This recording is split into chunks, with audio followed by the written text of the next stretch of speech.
अगर मैं दूसरी जाति वालों को, विशेषकर शुद्ध छोटी जाति वालों को, उसके आसपास भी नहीं जाने दिया जाता था। वो एक मंदिर है जिसमें जब से वो कंस्ट्रक्ट हुआ है, बना है, निर्माण हुआ है, तब से उसमें कोई जाओ और कोई वहां पर पूजा पाठ करो, किसी को मनाही नहीं है। एक समय की बात है, जब मंदिर बनकर तैयार हुआ, उसकी मूर्ति का निर्माण करवाना था। अब मूर्ति बनावे कौन बना देखे? कबीर साहब एक 80 साल के वृद्ध का रूप बना के, रूप बदल के राजा के पास जाते हैं। इंद्र दमन, मैं मूर्ति बना सकता हूं, कारीगर हूं, और सारे हथियार डाल रखे जोड़े में। कहने लगे जी काफी कारीगर आए, उनसे बनी नहीं, कि मैं बना दूंगा, पर एक काम करना, जब तक मैं नहीं कहूं इस कोठरी को खोलना नहीं जिसमें यह मूर्ति मैं बनाऊंगा। अच्छा जी। एक कमरे में वो पत्थर रख लिया, जो भी जिसका वो बनाने थे, और सारे औजार लेकर महाराज जी ने अंदर से सांकल बंद कर ली। कहते हैं 1 हफ्ता तक बनाते रहे, और भी ज्यादा समय लग गया। एक दिन गोरखनाथ जी आ जाते हैं, राजा से कहने लगे कि मंदिर में मूर्ति स्थापना नहीं करी। कहने लगे जी कारीगर बना रहा है, और ये बन जाएगी तब स्थापना करेंगे। गोरखनाथ कहने लगा मैं देखना चाहता हूं उसे, मुझे दिखाओ, कहीं गलत ना बना दे कोई। राजा ने कहा कि साहब नाथ जी उसको देखना नहीं, अभी कारीगर ने मना किया है कि जब तक मैं ना कहूं इस दरवाजे को खोलना नहीं। गोरखनाथ जी ने लाल आंख कर ली उसकी तरफ, गुस्सा हो गया। अब भाई गोरखनाथ संतों से डर लग गए। राजा ने सोचा यो खाम खा कोई शराब दे देगा और मेरी और बिरानमैटी होगी। कहने लगी महाराज जी आप जानो, आपका काम जाने, और ये दरवाजा खुलवा लो, मैं तो देखो जी कह नहीं सकता इनको। गोरखनाथ ने जोर जोर से धक्के मारे, दरवाजा खोलो कारीगर, दरवाजा खोलो कारीगर। दरवाजा क्या न खोलने थे, धक्के से तोड़ दिया दरवाजा। कहते हैं हाथ बनाने रह गए थे, हाथों को बनाना रह गया था, टूंड रह गए, न्यू के न्यू, पंजे नहीं बनाए। जब दरवाजा खोल दिया वहां पर कारीगर नहीं पाया, और मूर्ति इनकम्प्लीट, सिर्फ हाथ बकाया थे, वो हाथ भी नहीं बने किसी पर। उसके बाद वो न्योकिन, वो टूंड आज भी जगन्नाथ के मंदिर में स्थापित है, वो मूर्ति जगन्नाथ की। ऐसे प्रत्यक्ष प्रमाण होते हुए भी बंदी छोड़ के ऐसी परम शक्ति को ना जाने किसने अज्ञानतावश इस महापुरुष को दबा कर रख दिया। एक समय की बात है कि सिकंदर लोधी काशी में आया हुआ था, और कबीर साहब विशेष चमत्कार उत्सर्जन कराया करते जिस दिन वो राजा वहां आता था। और काशी नरेश के पास वीर सिंह बघेला ने एक राज दरबार उस राजा का न्यारा बनवा रखा था, सिकंदर लोधी का। एक राजमहल, एक राज दरबार, जिसमें वो अपना विशेष दरबार लगाता था कुछ समय के लिए आकर के। तो कबीर साहब शाम के समय रविदासियों के साथ और सिकंदर के पास चले जाते हैं, अपने उसके दरबार, उसके राजमहल में बैठ जाते हैं, दरबार में।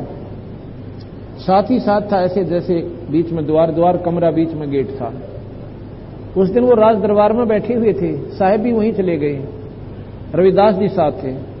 साहब को आसन दे दिया ऊंचा, और सिकंदर अपना नीचे आसन पर बैठ जाते हैं। कबीर साहब एकदम खड़े होते हैं, खड़े होकर अपने पैर पर लोटे का पानी, जो अपने करमंडल लोटा साथ में रखते थे, डोली रखें आज जैसे, उस लोटे का पानी अपने पैर पर डाल दिया, पंजे पे। और इतना बड़ी आसन था, वो गीला हो गया। शेख तक ही बैठा था वहां पे, साथ था वो। कहने लगा अरे ओ पागल, ये क्या कर रहा है तू? राजा को न्यू दिखाता ही कि देख बौड़े भगत ने, और गीला कर दिया इतना सुंदर आसन। सिकंदर का भी ध्यान उधर गया, को देखा कि महाराज जी क्या बात होगी, पैर को क्या लग गया? कहने लगे जगन्नाथ के पांडे का पैर जल रहा है। वो खिचड़ी तारा था। खिचड़ी कैसे बनती है वहां पर, 8-7 मटके एक दूसरे के ऊपर रख देते हैं ऐसे, और नीचे से अग्नि जलाते हैं। उसमें सबसे ऊपर वाला मटके की खिचड़ी पहले पकती है, उसके बाद वो उतार लिया जाता है, दूसरे की पकती है, फिर उतार लिया, इस करके वो सारी पकाई जाती है। जो ही वो पांडा ऊपर से ऐसे मटका उतार रहा था, वो जोर डटा कोनी और ऐसे वह खिचड़ी लुढ़क गई और उसके पैर पर उबलती हुई खिचड़ी पड़ गई। और कहते हैं मैंने वह बुझा दी, वह आग बुझ गई ना, मर जाता, इतनी जबरदस्त पीड़ा होती उसको। सिकंदर लोदी और शेख तकी ने बोला जी देखो ये तो झूठ है जी, मैं नहीं मान सकता। तो क्या करें? कबीर साहब ने नाम बता दिया कि उसका नाम दीन दयाल था, है उस पांडे का। तो शेख तकी के कहने से सिकंदर लोदी ने वो एक दूत भेजा, 2 ऊंटा के ऊपर 2 सवार भेजे। ऊंटों के साधन ज्यादा चलते थे। वो कई दिन में पहुंचे, 7 दिन में वहां पहुंचे, और वो दिन और समय तारीख उन्हें नोट कर लिया था। जाके पूछा कि ऐसे ऐसे दीनदयाल नाम का कोई पांडा है? वो कहने लगे जी है, हमें मिलाओ, हम राजा सिकंदर के दूत हैं, उनसे हमने जरूरी सूचना लेनी है। जी वहां पहुंच गए। क्या नाम है आपका? कि दीनदयाल। इस तारीख को इस समय आप कहां थे? मंदिर में था। क्या कर रहे थे? कि कोई तो सेवा कर ही रहा हूंगा।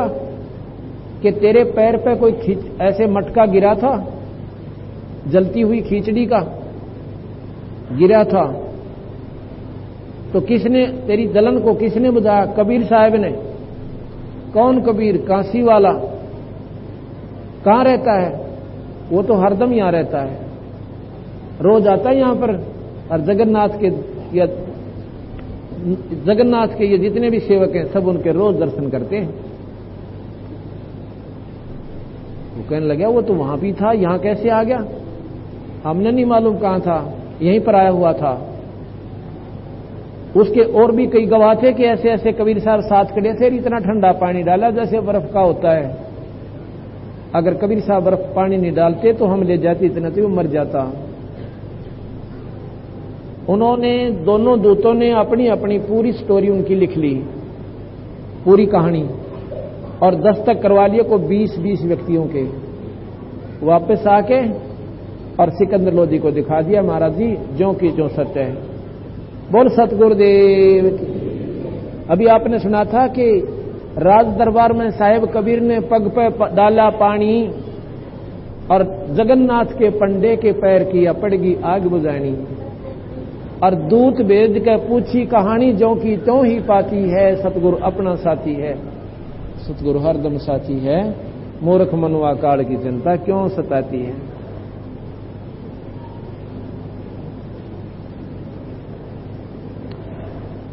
एक बार क्या हुआ, अब शेख तकी की और ज्यादा जलन बढ़ती ही चली गई। एक दिन कबीर साहब सिकंदर लोदी से कहने लगे, महाराज जी सारे के सारे मुसलमानों को इकट्ठे कर ले जावे। कहने लगे हम इसकी परीक्षा लेंगे जी, और जब हम इनको मानेंगे। सिकंदर बोला जी एक बात बताओ पीर जी, आपने कितनी परीक्षा ले ली और संतों को दुखी नहीं कराया करते, आप तंग पा जाओगे। आप तो खुद जान हो, आप सभी कहते हो कि संतों का आदर कराया करें, और तुम उनके साथ ऐसी बदतमीजी कर रहे हो कि मेरे ख्याल में दुश्मन भी ना करें, तो हम आपके नियम का कैसे अनुसरण करेंगे। कहने लगा विद्वान मत बन सिकंदर, तुझे मालूम है ना मेरे साथ सारे मुसलमान हैं। अब राज का ऐसा बूंदा चुस्का उसे, वो बेचारा ढीला पड़ जावे। अब देख लो महाराज जी थारी मौज। सिकंदर लोदी जाके कहने लगा साहब ये शेख तकी मुझे जीने नहीं दे रहा, यदि आपकी क्या राय है? क्या कहता है शेख तकी? ये नो कह है जी कि मैं इनकी परीक्षा लूंगा। कबीर साहब ने बोले भाई ले लेने दे, मुझे मारेगा कोई बात नहीं, इसके हाथ से मेरी लिख रखी है तो भाई और काम मरूंगा फिर मैं, तू चिंता ना कर सिकंदर, तू घबरावा मत ना, इसको छुट्टी दे दे, अब जितनी परीक्षा तू ले सकता शेख तकी ले ले। तो राजा ने आके कह दिया कि पीर जी आपकी मौज, कर लो जो तुमने करना है। एक सरसों के तेल की कढ़ाई में और सरसों का तेल भर दिया और नीचे इतने मोटे मोटे लकड़ लाकर इतना गजब उबाल दिया, ऐसे उबले वो। और सारे देखें, मुसलमान भी, राज दरबार के व्यक्ति भी। तो शेख तकी कहने लगा इस कबीर जुल्हाए को उठाकर इसमें कढ़ाई में डाल दो। कबीर साहब कहने लगे या कष्ट भी क्यों करो, ये तो मैं आप पर बैठ जाऊंगा, इतना कष्ट ना करो। कबीर साहब जाकर के उस कढ़ाई में प्रवेश कर गए और ऐसे बैठ गए जैसे जल में बैठे हों और उनको जलन थोड़ी सी भी कोना, अपना स्वाभाविक बैठे। शेख तकी कहने लगा कि राजन, इसने मंत्र से तेल की तासीर को ठंडा कर दिया। अब सिकंदर बोला कि कुछ तो करे बेचारा, कुछ तो करन दो इन्हें, तू कर दे। इसने शेख तकी इस ठंडी तासीर को कि नहीं जी ये तो होता है किसी किसी के पास जंतर मंतर, ये तेल गर्म नहीं है इसलिए इसको गर्म नहीं लग रहा। सिकंदर ने सोची कि सच्चे ये ठंडा हो गया हो, ऐसे उंगली देने के लिए टेस्ट करने की खातिर है और कढ़ाई में उंगली देनी चाहिए। कबीर साहब कहने लगे उंगली मत देना, ढूंढी नहीं पाओगी। कदे ने सोचे बेवकूफ के कहने तर इसमें अंगली कटुआ बैठे, पर ना मानना जी उन्हें सोचा महाराज ये ना जड़ते तो मेरे की फर्क पड़ा एक उंगली में, जितनी उंगली में पट दई थी इतनी गई, इतनी उंगली तेल में पहुंची थी, कट कर दूर होगी और बेहोश होकर गिर गया सिकंदर लोधी।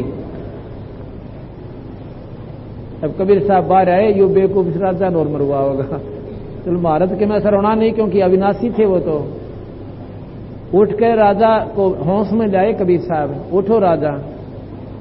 उंगली के दर्द का मारा फिर बेहोश हो गया। कबीर साहब ने पकड़ के वह उंगली ये पूरी कर दी। अगले भाई क्यों दुख पा रहा है, ना दर्द रहा ना कटी हुई उंगली रही। बोल सतगुरुदेव कबीर साहेब। ये तो 550 वर्ष पुराना इतिहास है, कोई न सोचे 5000 पुरानी कोई कथा से। आज भी प्रमाण सत्य है वहां पे, आज भी प्रमाणित स्थान ज्यों के तो विद्यमान है। उसके बाद शेख तकी का और दुनिया आग लागी कि यूं तो भाई पूरी प्रभुता जमा गया राजा के ऊपर है और जनता में भी असर होने लग गया इसका। तो न्यों बोला जी सभी मुसलमान फिर इकट्ठे करे। क्यों? यह जलन जो ईर्ष्या हो है यह बहुत खतरनाक होती है, इतनी बुरी होश है कि ना जाने इंसान पर के करवा बैठे।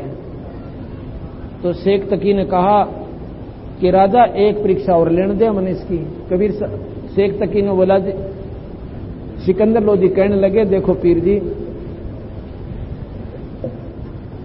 मैं तो कहूं नहीं ऐसे महापुरुष को इतना तंग करने की,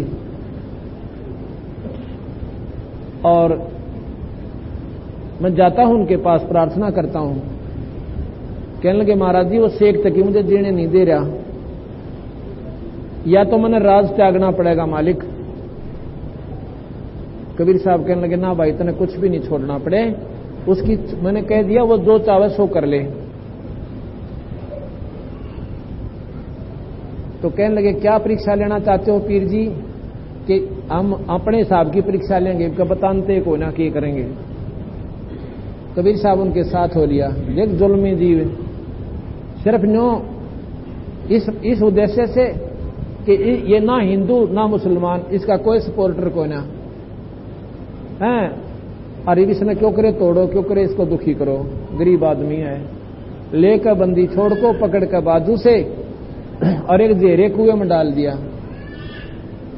बहुत गहरे पानी होते थे पहले, 100 हाथ पे यानी 150 फुट पे, और वो जेरा ऐसा होता है कि वो खराब पानी होकर के नीचे उसकी था कोना, उसमें ठाके पटक दिया बंदी छोड़ को। ऊपर ते छड़े यानी ये कांटेदार झाड़ी, ईंट और छोटी ईंट, माटी, गोबर, गारा वो फुल कर दिया ऊपर तक। और शेख तकीनों का इब देखो तना इब निकली है बाहर। शेख तकी ना धो के और ओड तुर्रा बांध के ऊपर साफे का और दरबार में जा यूं करके कहने लगा, सिकंदर लोधी से कहता, राजन आज उसका टंटा मेट दिया। किसका मेट दिया? कबीर साहिब का।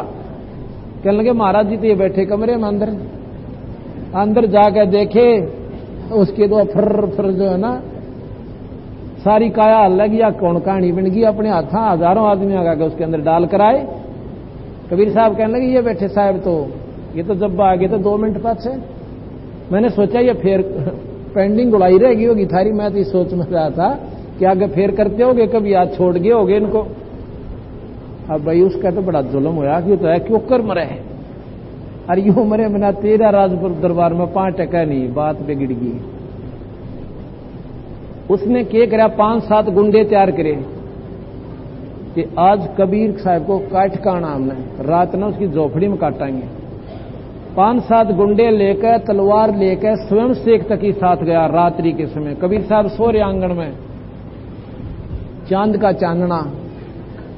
अन्य बोला कति टुकड़े टुकड़े करने इसके बच नहीं जा। ऐसे मंडगे उसकी बंदी छोड़ के जैसे सानी काट देते हैं, टुकड़े नारे नारे हो गए। और तलवार मारे ऐसे निकल जा जैसे पार निकल गई हो। वो तलवार मारे जैसे पेरा भी नहीं कहा रुई काट रहे हैं या कितना लग भी ना रही है, पर शरीर न्यारे हो जा। और वो नो बोले ले जी शेख तक आज काट दिया, इसकी सारी बीमारी तेरी खत्म कर दी है। वो चलन लागे, कबीर साहब खड़े हो गए। कहने लगे शेख तकी बैठ जाओ कि मैं दूध पियो, हमारे दरबार पर पहली बार आए हो द्वार पे। उन्हें देखे ना खड़े वो काटड़ियां ने, उनकी इधर टट्टी पेशाब और वो मारी डांक बुखार चढ़ गया। कहते यो के बीमारी भाई भूत तो नहीं है। कहते हैं 7वें दिन बंदी छोड़ने जाकर 4-5 का बुखार उतारा। इतना भय बढ़ गया उनके गात में। कहने लगा बोले पुरुषों क्यों मरो हो, तुमने मरना है, ये शेख तकी मरवा हो तुमने, और मुझे कोई मार नहीं सकता। इस पागल के चक्कर में मत आइयो आगे। और मैं कोई भूत कोई ना भाई, मैं भी तुम्हारे जैसा इंसान हूं। जब जाकर उनका कलेजा धड़कन बंद हुई थी उन गुंडों की, जो शेख तकी के कहने से उस बंदी छोड़ भगवान को काटने के लिए गए थे। एक समय की बात है कि कबीर साहब ने सोचा, क्योंकि साहब के 64 लाख से हो गए थे, 64 लाख। उन्होंने सोचा कि इनको कोई मेरे प्रति विश्वास भी है या मेरे चमत्कारों को, लीलाओं को, अपने हुए सुखों को देख कर और देखा देखी नाम ले रखा है। इतनी कठिन परीक्षा ली बंदी छोड़ने, इसलिए ये उदाहरण पेश कर दिया कि अपने गुरु को कभी भी शक की दृष्टि से मत देखना, नहीं तो आपकी भक्ति बर्बाद हो जाएगी। गुरु के अंदर दोष देख लिया तो क्या किया। एक दिन एक काशी की मैसूर वैसा जो प्रसिद्ध गणका थी वैसा थी और खूबसूरत थी, और सबने मालूम था कि वैसी बद औरत है। उसको अपना मार्ग समझाया कबीर साहब ने। कहने लगा बेटी ये मनुष्य जन्म बर्बाद करने के लिए नहीं मिला। अज्ञानता में ना बेरा किस पर की गलती हो जा, अब इस कर्म ने त्याग के और अपना भजन करा करें। हक महाराज जी मैंने नाम दे दो, आज के बाद हमने अपना भक्ति मार्ग ही पकड़ना है, चाहे रोटी भूखी भी रह जाऊं। तो वो लड़की अपने दुष्कर्म ने त्याग के सद्भाव से भक्ति पर लग गई। एक बीमारी और है हमारे संसार में कि 2 फीट एक बार ला दी उसने उतारे को ना। वो लड़की भक्ति करे और 6 महीने हो गए उसने नाम लिए न, और लोग फिर भी उसको वैसा कहते हैं, उसको गणका कहते हैं। कबीर साहब कहने लगे बेटी एक काम करा जो मारा तू। जो बोली महाराज जी ये जान भी आपकी है, जहां लाओ वहां ला लो। कि ऐसे करना, कल तू खूब हार श्रृंगार करके अच्छी तरह कपड़े सुंदर पहन के हमारे साथ चलना। अच्छा महाराज जी। तो लड़की ने सुबह उठकर अपने सारे नहा धोकर स्नान किया, सारे हार श्रृंगार पहन कर चल पड़ी। रविदास जी कबीर साहब एक किराए पर हाथी ले आए। हाथी का ऊपर आगे तो कबीर रविदास को बैठा दिया, भाई तुम हाथी नहा के जाइए, और बीच में वह लड़की बिठा ली और एक बोतल में गंगाजल भर लिया शीशी में, और लड़की के कंधे पर हाथ धर लिया। वो तो उनकी पुत्री थी, लेकिन जिसमें जैसा विकार वो अपना ही आपे देखा करता है। उस लड़की के एक हाथ कंधे पर रख लिया, एक हाथ से वो दारू पी रहे हैं जैसे दुनिया की दृष्टि में, वैसे वो गंगाजल था। और काशी के बाजार में कह निकल गए सारे कह, जो भी देखे वही न्यों कह, देखो भैया आओ तुम्हें दिखाऊं, हम तो पहले ही कहते थे कि ये तो गुंडा व्यक्ति है, ऐसे औरतें इसके पास जाती हैं और तुम मान्या ना करते। उनके शिष्यों को लाओ पकड़ पकड़ कर गुद्दी से, अब देख तुम्हारे गुरु के कुक्रम, हम तो पहले ही कहते थे ये नीच दुल्हा है। हमारे कैसे अनजान थे, उन्हें सोची भाई साचे अब तो गुरु जी अनचाला पाड़ दिया, हम तो कितने जोगे को ना छोड़े। लेकिन उन बुद्धि भ्रष्टों ने ये नहीं सोचा कि ये महापुरुष और ये कर्म हाथी पर बैठ कर करें, पर बुद्धि भ्रष्ट होगी हमारी।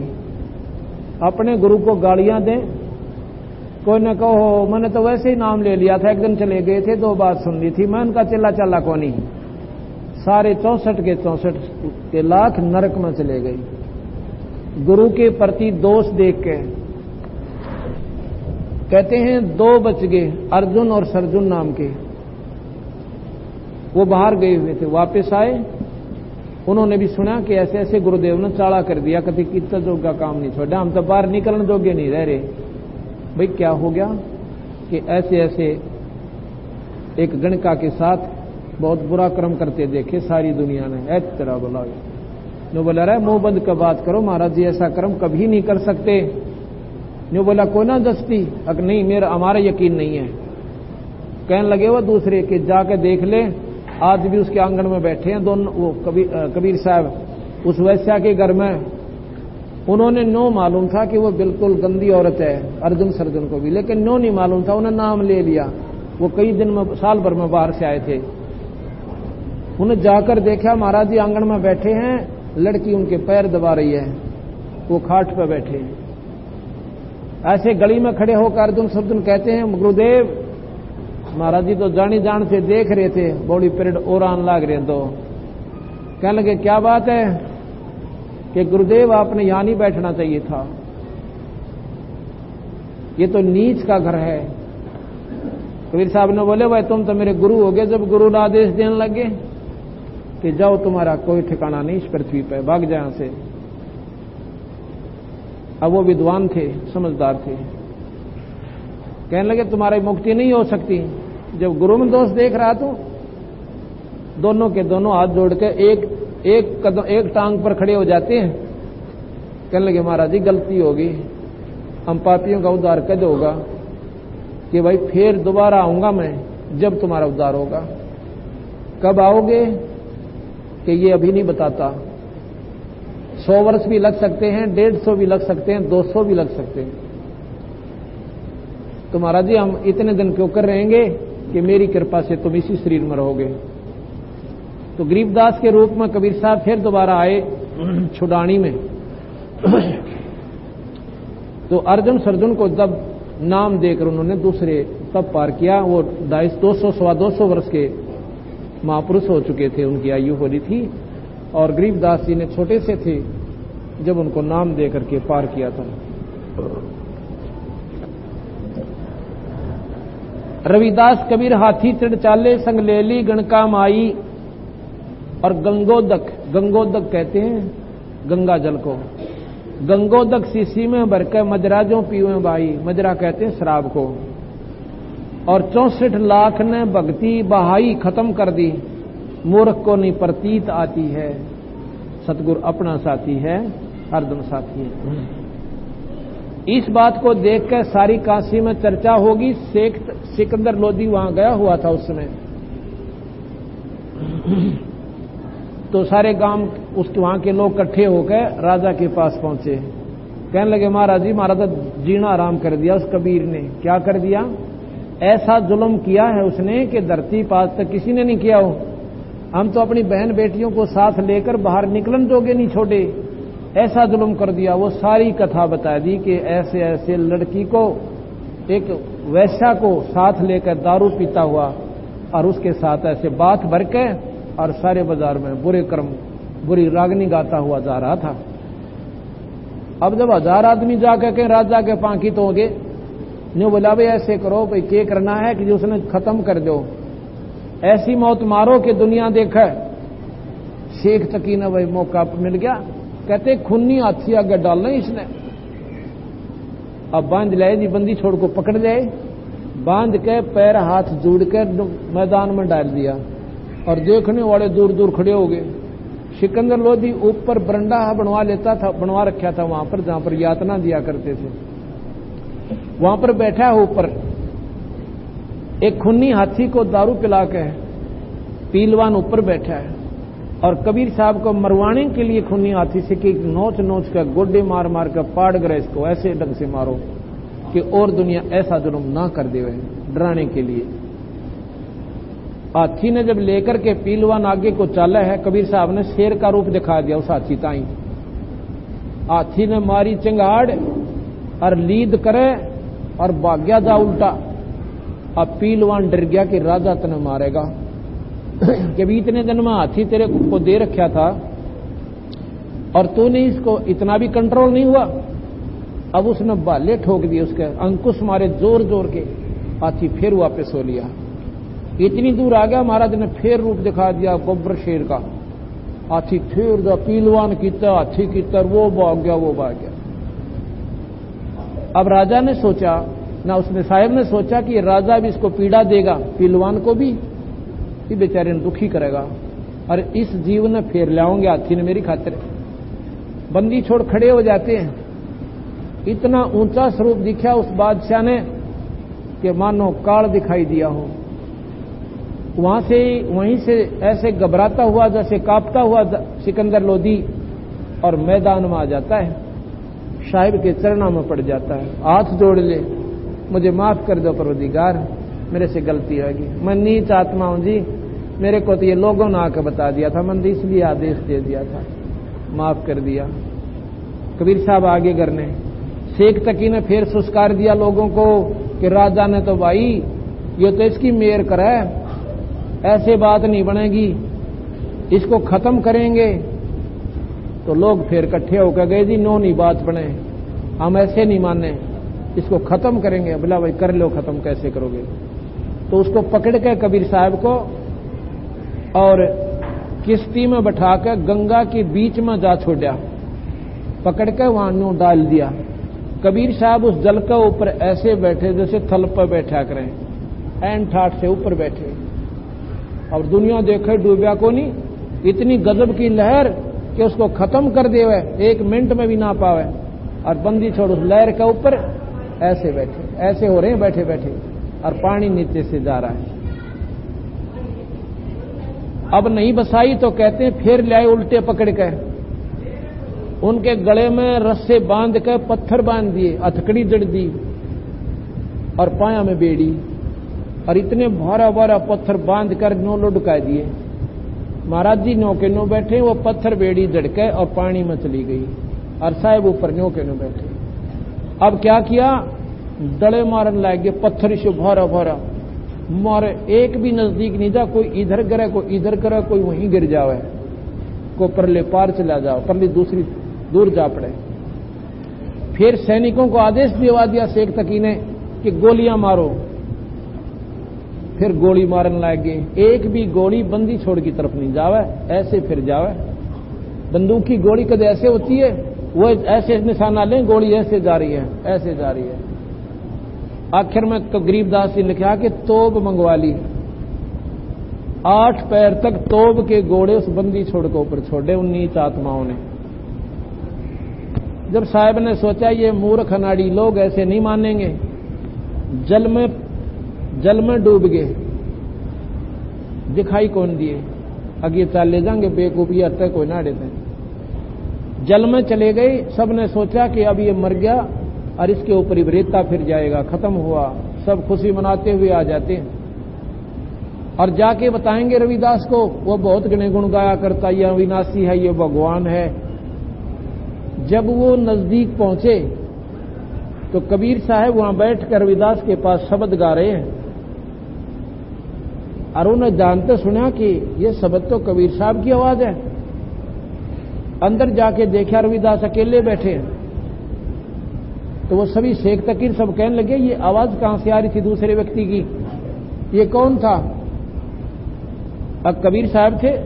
कहां हैं? कि अभी तो गए हैं, आपने मिले को ना? अगर नहीं, हमें तो दिखाई नहीं दिए। उन्होंने सोची यार हम उड़ा हमारे सामने वहां डूब गया, दुनिया देखे यहां कैसे आ गया, आवाज भी नहीं की। फिर वापस गए, आगे देखा कि डूब गया है कि नहीं। कबीर साहब फिर ऊपर आ जाते हैं, यूं कि नहीं वहां पर खड़े हैं, उसके ऊपर दिखाई नहीं दिए उनको। पहले दिखाई नहीं दिए, फिर ऊपर फिर प्रकट हो जाते हैं। तो आखिर में आर थक के वो अपने घर चला जाते हैं, बंदी छोड़ वहां से अंतर ध्यान हो जाते हैं, अपने स्थान पर आ जाते हैं। एक समय क्या हुआ, अब शेख तकी ने आखिरी झटका दिया कबीर साहब को। ऐसे ऐसे 52 चमत्कार हैं। उनके सोचा कि काशी के सभी हिंदू और मुसलमान, वहां के पांडे जो मौलवी, काजी, पंडित सारे इकट्ठे कर लिए और उनको कह गया कि तुम एक ऐसा झटका दो इसको कि ये काशी छोड़कर चला जा। सभी ने विचार किया कि ऐसा करते हैं कि कबीर साहब के नाम का झूठा प्रचार कर देते हैं कि कबीर साहब फलाने दिन भंडारा करेगा, 3 दिन का भंडारा होगा। ऐसा विचार विमर्श करके उन अनजानों ने कबीर साहब के नाम से चिट्ठियां बना बना के सभी महापुरुषों के पास सारे हिंदुस्तान में भिजवा दी। 1 महीना पहले ऐसा प्रचार कर दिया।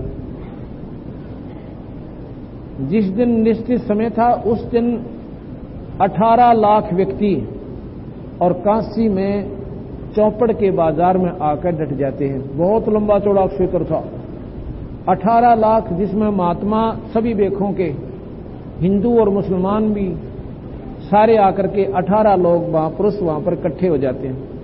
रविदास जी सवेरे सवेरे घूमने के लिए जाता है। वो पूछता है कि महापुरुषों आज कैसे एकत्रित हुए? वो कहते हैं कि काशी के लोगों तुम बावड़े तो नहीं होगे? जो आता वही पूछ रहा है कि आप कैसे आ गए? यहाँ कबीर साहब भंडारा कर रहे हैं, तुम्हें मालूम भी को ना? रविदास के कौन कबीर? ले तुम कबीर को भी नहीं जानते? जिसने इतना बड़ा भंडारा करने जा रहे हैं, इतना विशाल भंडारा हो रहा है। कबीर साहब रविदास कहने लगे फिर भी बताओ तो कि वो काशी वाला जुलाहा कबीर। जुलाहा कबीर भाई कैसे आए तुम? कोई चिट्ठी गई? हाँ देखो पत्र हमारे पास है। वो पत्र पढ़वाया, पढ़ के सुनाओ। उसमें लिखा कि फलाना दिन काशी में रहने वाला जुलाहा कबीर भी भंडारा कर रहा है। रविदास जी तो बेचारा कित जंगल पानी जावा था, वापस हो लिया। आकाश तक काम कति डबो दिया इन्हें। कबीर साहब से जाके कहा कि साहब आज काशी छूटेगी अपनी। अब क्या बात होगी भाई? वो तो सारी जाने थे। कहने लगे 18 लाख आदमी जहां तक देखे महापुरुष महापुरुष, और भंडारा कहते हैं कबीर साहब कर रहा है। झूठी पर्चा चिट्ठी लिख रखी है और दुनिया आगी महाराज जी, क्यों कर बात बनेगी। कहने लगे आप यहां मेरे पास बैठ जाओ और कवाड़ बंद कर लो अपने। हम कितना रोटी देंगे, हमारे पास अपना पेट ना भरता, अपने आप चले जाएंगे घूम फिर के। हमारे साथ भाई बदतमीजी घनी कर दी इन लोगों ने। ये नहीं चाहते कि हम काशी में रहें, और भाई काशी भी छोड़ देंगे, कोई बात ना, बैठ जाते। बैठ के आकार रूप में रविदास को दिखा रहे हैं, निराकार रूप में अपना दूसरी स्वरूप में बंदी छोड़ सतलोक पहुंचे। वहां पहुंचे तो वहां कहा कि ऐसे ऐसे 9 लाख बैलों के ऊपर और सामान बना बना भेजो। तो वहां कहते हैं महाराज असंख्यों तैयार खड़ी हैं पहले ही, और जितने बैल ले जाने हो ले जाओ। वो संत वहां की हंस आत्मा बैल बनी, उनके ऊपर पके पकाए खीर के माट, पूरी, हलवे, 100 प्रकार की बर्फी, जलेबी, लाडू, 9 लाख बैलों की गून पर, जैसे गधे का बोरा होता है ऐसे बैलों के ऊपर गून रखा करते। वो पवित्रता का प्रतीक होता था। और केशव नाम का बंजारा बनके वही परमात्मा कबीर साहब और उन बैलों को 9 लाख बैलों के ऊपर सामान लेकर चौपड़ के बाजार में काशी में तंबू लगा दिए और सभी तंबुओं में ढेर के ढेर लगा दिए। इनके पूरियां की पाड़ पड़ी। 9 लाख आदमियों का खाना थोड़ा ही होश है, नो इतना ढेर का ढेर, कितने माट दरिया तो खीर के नरे रखे हैं, कहीं पर हलवे के, और भंडारा शुरू हो जाता है। उधर से सिकंदर लोधी को भी आमंत्रित कर रखा। उस चिट्ठी में सिकंदर लोधी, शेख तकी दोनों आगे, और शेख तकी चावे था आज पोल पाटेगी इसकी। आकी मेला देखा कि कबीर साहब कहाँ हैं, और मेले में जय जयकार हो रही। खावा बंदी छोड़ के गुण गाओ, भाई कभी आज कैसा भंडारा हमने नहीं खाया, इतना स्वादिष्ट भोजन, और जो मांगे वही प्राप्त हो, वैष्णव भोजन जो चाहे वो मिल रहा है। सारे मेले में क्या सिकंदर लोधी कबीर साहब को ढूंढ रहा, कबीर साहब नहीं है। पता चला कि साहब तो अपने घर पर बैठे हैं। कबीर साहब के पास सिकंदर लोधी अकेला आता, शेख तकी को वहीं छोड़ दे है, ये डर बागुड़ और दुखी करेगा मुझे। उस मेले में छोड़ा है उनको कि आप यहां बैठो, मैं जाता हूं। कबीर सिकंदर लोधी, साथ में उनका पीलवान, 5-4 सैनिक, हाथी पर बैठकर सिकंदर लोधी कबीर साहब की झोपड़ी के आगे पहुंच गया। जाकर के कहने लगा, महाराज जी दरवाजा खोलो। कबीर साहब बोले, भाई कौन है? कि सिकंदर लोधी दिल्ली से आया हूं, ये महाराज जी दर्शन दो। कहने लगे, राजन हम तो आज रहेंगे यहां पे, रात को निकल जाएंगे यहां से। ऐसे ऐसे हमारे साथ बहुत जुल्म कर लिए इन लोगों ने, अब हमारे बस का नहीं इनके जुल्मों को सहन करना। 2 रोटी का मेरे पास साधन नहीं, और बच्चों का पालन पोषण भी मैं तानी बनकर कर रहा हूं, और आज मेरे साथ में इन्होंने साथ जुल्म कर दिया। कहते हैं 18 लाख व्यक्ति, अर्नियों कहते हैं झूठा प्रचार कर दिया, कबीर साहब भंडारा देगा। मैं कहां से दूं महाराज जी, आप ही बताओ। सिकंदर लोधी कहने लगा, परवरदिगार ये किसी और न बहकाना आप, जिसने आपकी लीला ना देखी हो। क्या हो गया? मैं सिकंदर शेख तकी तो डरता ना बोलता, क्यों? उसने डर लागे कदे तेरे राज ने ना खो दे, पर बंदी छोड़ मेरे हृदय में जगह आपके प्रति जो की तो है। एक बार दर्शन दे दो महाराज जी, दर्शन दो। रविदास से कहा, दरवाजा खोल दे भाई।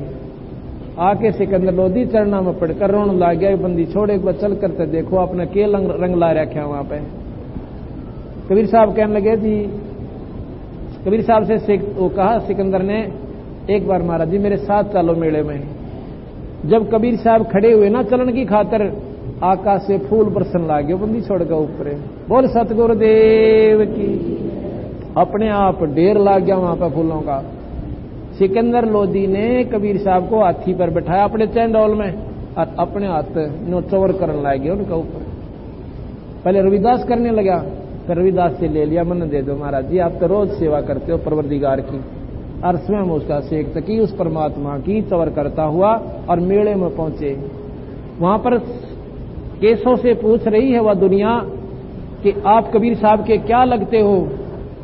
वो कहता, मैं उनका दोस्त हूं, पगड़ी बदल।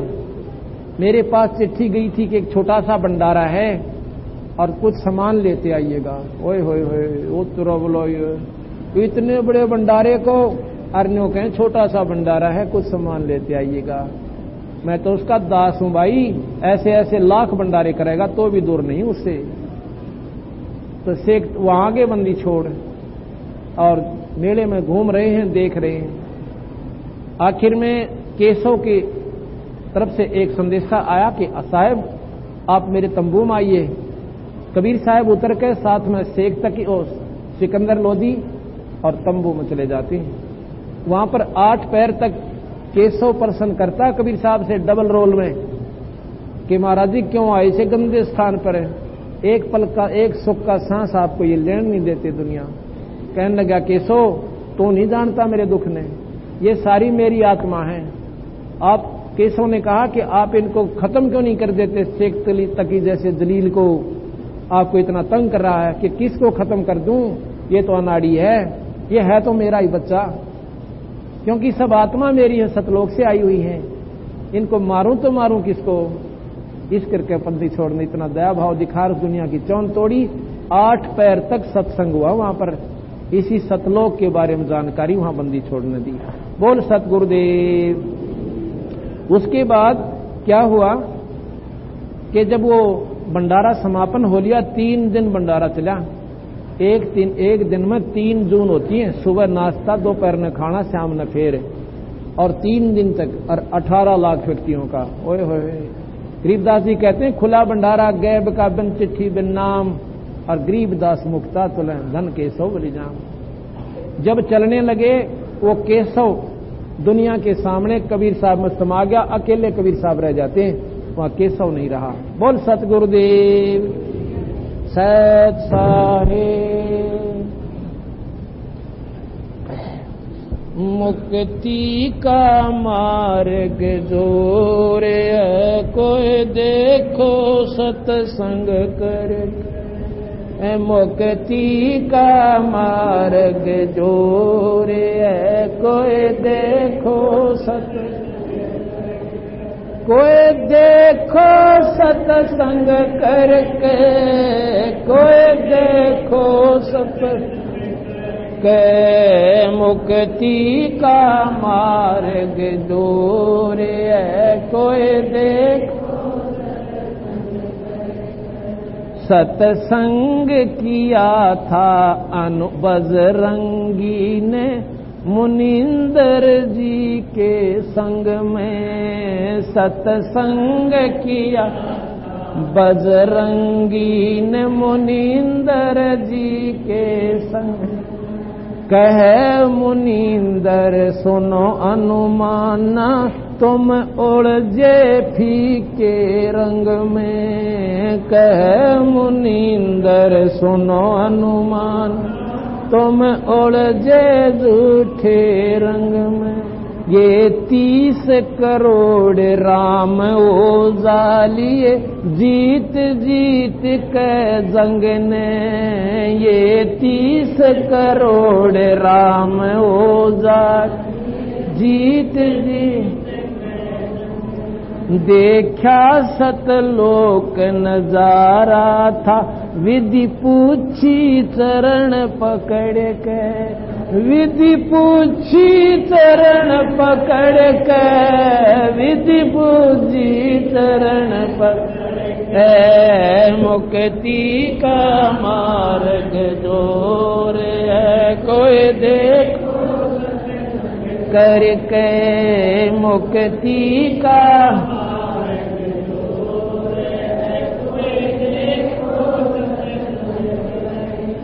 सत्संग किया था जोग जीत के। सत्संग में एक दिन आ गए काग भूसंडा, जोग जीत के सत्संग में एक दिन आ गए। ऐसा सत्संग नहीं सुना मैं, फिर लिया 9 खंडा। ऐसा सत्संग नहीं सुना मैं, फिर उपदेश लिया जब सुमरण कीन्या, तब मिटा काल का डंडा। उपदेश लिया फिर सुमरण कीन, तब मिटा काल का डंडा। वो करे अधीनी बंदगी, सतगुरु चरणा के मां पढ़ के। सतगुरु चरणा के मां पढ़ के, सतगुरु चरणा के मां पढ़ के। मुक्ति का मार्ग जोर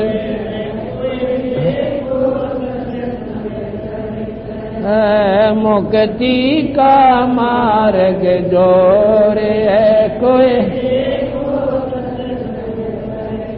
कोई देखो सत्संग करके, कोई देखो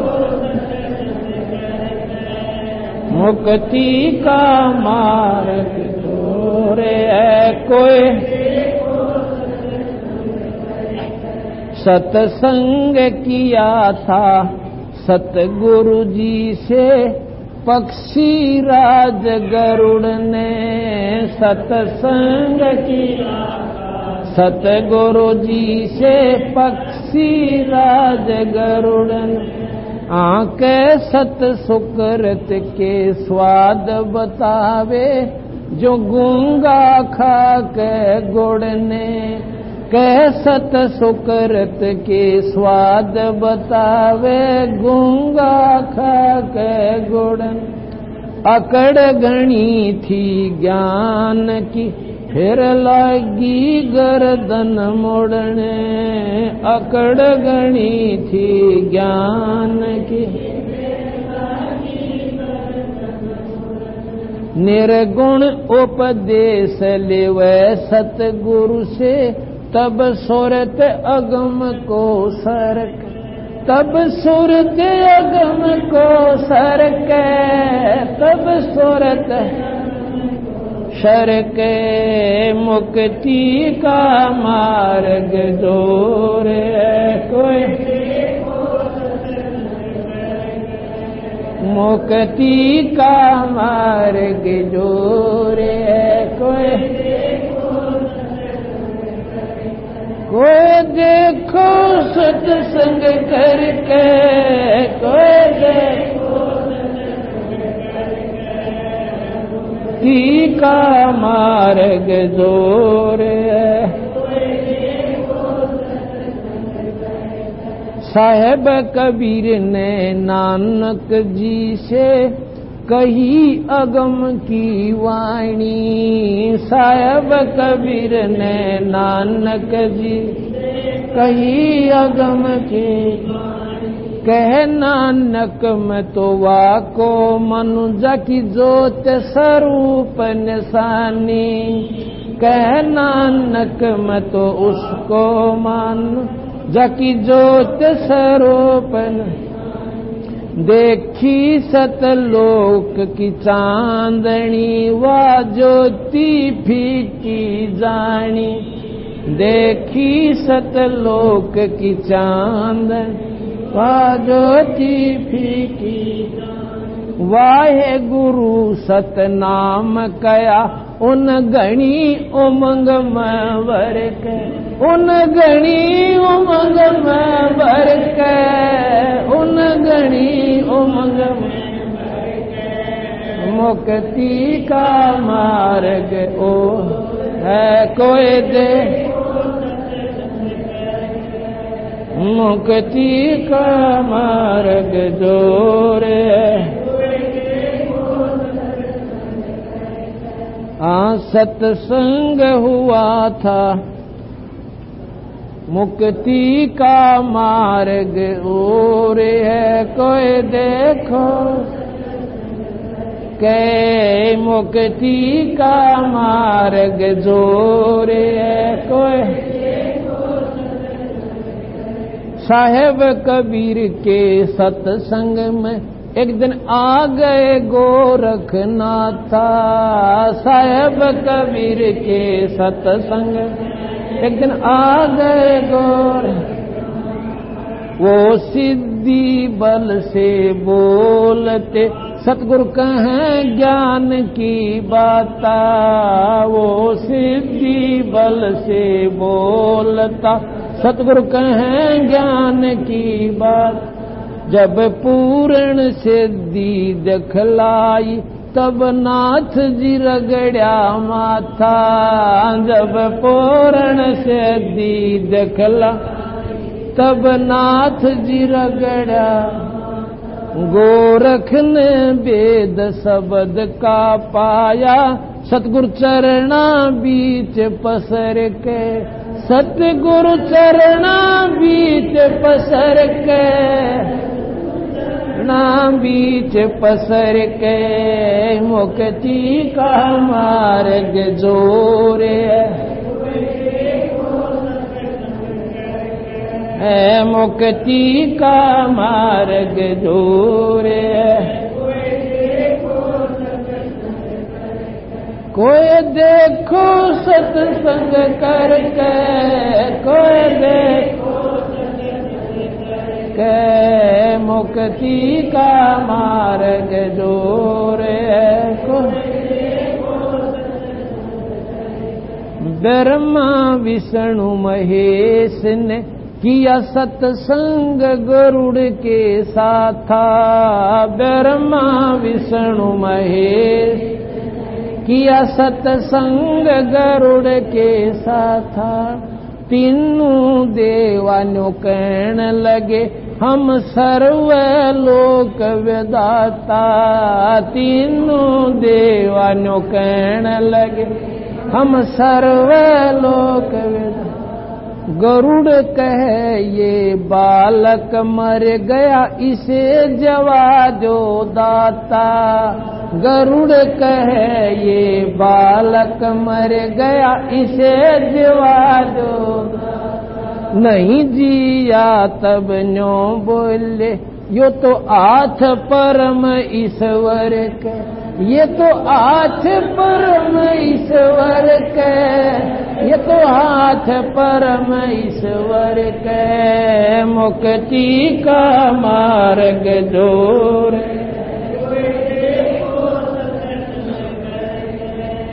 मुक्ति का मार्ग दूर है। कोई है मुक्ति का मार्ग दूर है। कोई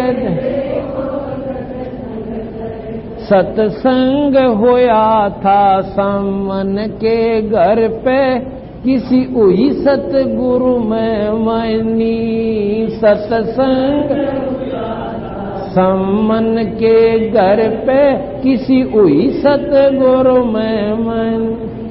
अन्न नहीं था प्रसाद को फिर चोरी करण की ठानी। अन्न नहीं प्रसाद को फिर चोरी करण की। सतगुरु सेवा कारण खुद लई लड़के की परायणी। सतगुरु सेवा का स्वयं लई लड़के की पराण। भगत वो पाला जीत गए जो ओए आश्रय सतगुरु के। जो ओए आश्रय सतगुरु के, जो ओए आश्रय सतगुरु के। मुक्ति का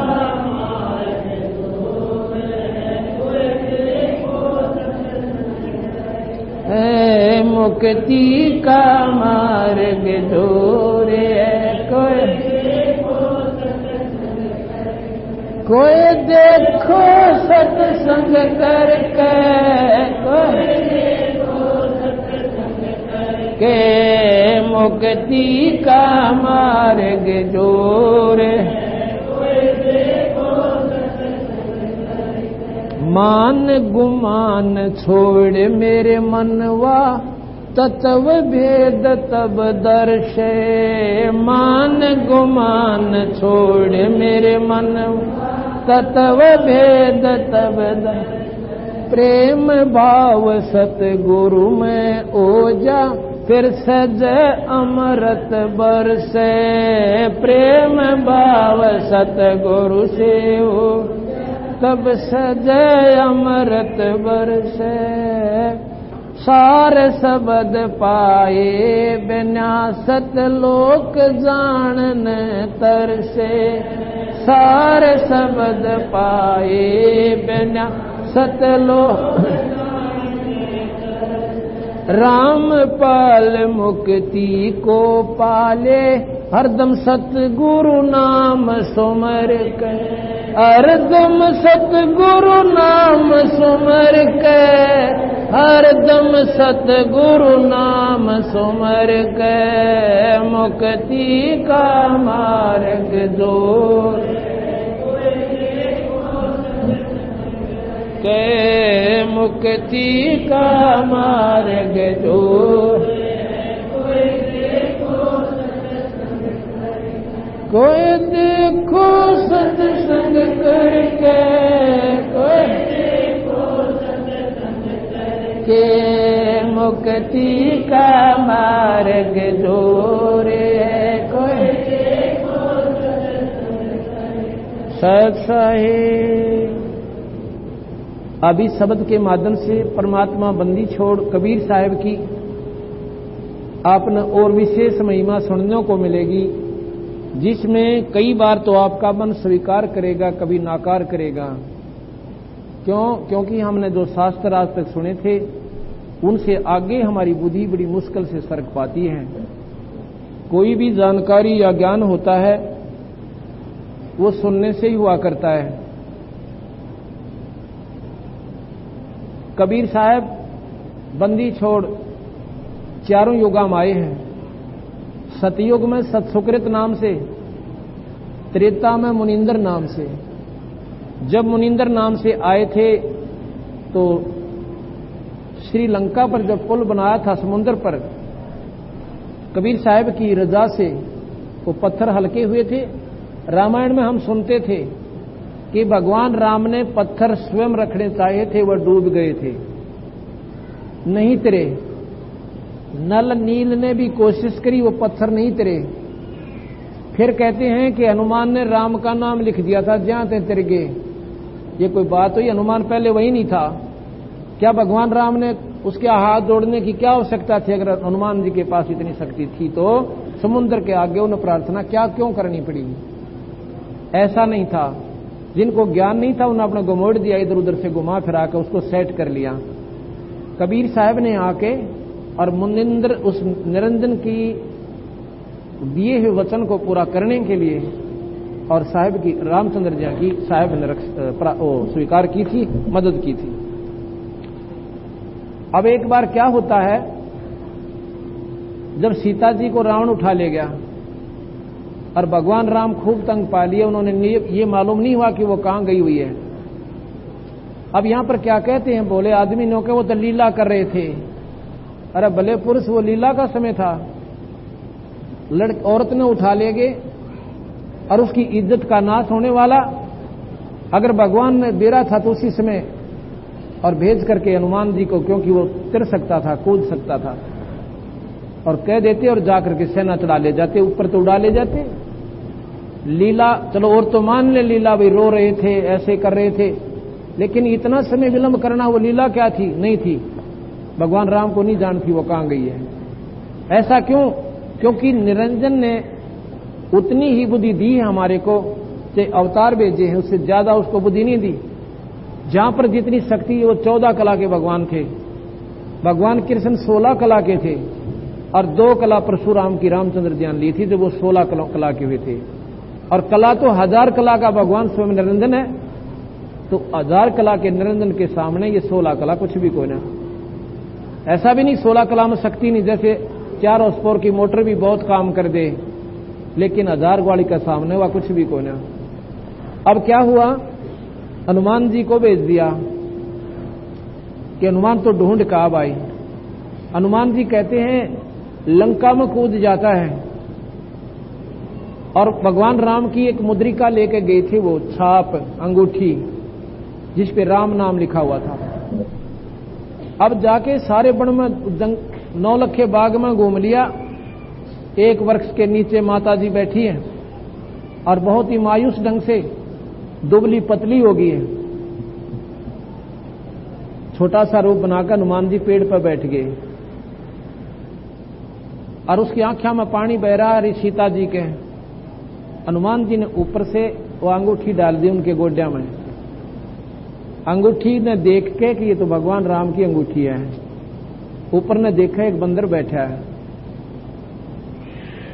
अब और दूनी डर जाती है कि इन वानरों ने भगवान राम को खा लिया, वो बेहोश हो गए होंगे, क्योंकि मेरी याद में कई दिन की बात होगी, खाना पीना खाया नहीं होगा, दुर्बल होकर गिर गए होंगे। अब क्या कहे उसको? जब उस अंगूठी को देख हनुमान जी ने ना राखी थी, यह माता है, उस अंगूठी को देखकर बार बार मत्थे से लगा रही है और रो रही है। कहते रे बंसर तन तो आखिरी निशानी भी लाकर दे दी मेरे सुहाग उजड़े की। जब जान गया कि सीता जी है, उसी समय नीचे आ जाते हैं और कहते हैं माता जी मैं तो आपकी खोज करने खातिर भगवान राम ने भेजा हूं और चिंता ना करें, हम जल्दी आए। न बोली रे तन तो मेरा कति जल डगा दिया था, क्या की अंगूठी लाया तो आके कह देना चाहिए था, तन तो मेरा कति रही खई भी मार दी थी, पागल यू के कराया तने। ने बोले माता जी मैंने पहचान नहीं थी आपकी, इसलिए मैंने ये डाली थी कर मारा वो होगी तो ठीक है, ना तो इसने उठा के फिर भाग लूंगा और कोई होगी तो न्यो बोली माता जी मुझे भूख लगी हुई है, रोटी खाऊं। ने बोली भाई मैं किसके पूड़े खुआऊं, मुझे समय पर नहीं मिलता यहाँ पर। ने बोला फल लग रही है खा लूं।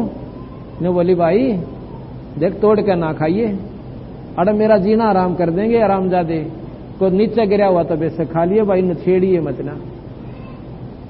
उन्हें सोची इन तो कसाइया न भैया माता जी कति दुखी कर रखी है, बेचारी इतनी डरा रखी है कि यार फल तोड़ती हैं भी डरे। उसने पकड़ा उसके वृक्ष के चोटी और बगा दे समुद्र में। कहते 9 लाख बाघ कति उजाड़ के गिर दिया और पहले छक्का खाए और फिर बाकी रहे थे बगा दिए समुद्र में। रखवाले आए उन्होंने गड़ दिए, वो रावण दौड़े गए। यानी ये लंबी सबको मालूम है इस कथा का। तो हनुमान जी फिर न्यू बोली माता जी भगवान का क्यों कर पेटा भरा है, मैंने कोई ऐसी निशानी दे दो। लंबी लंबी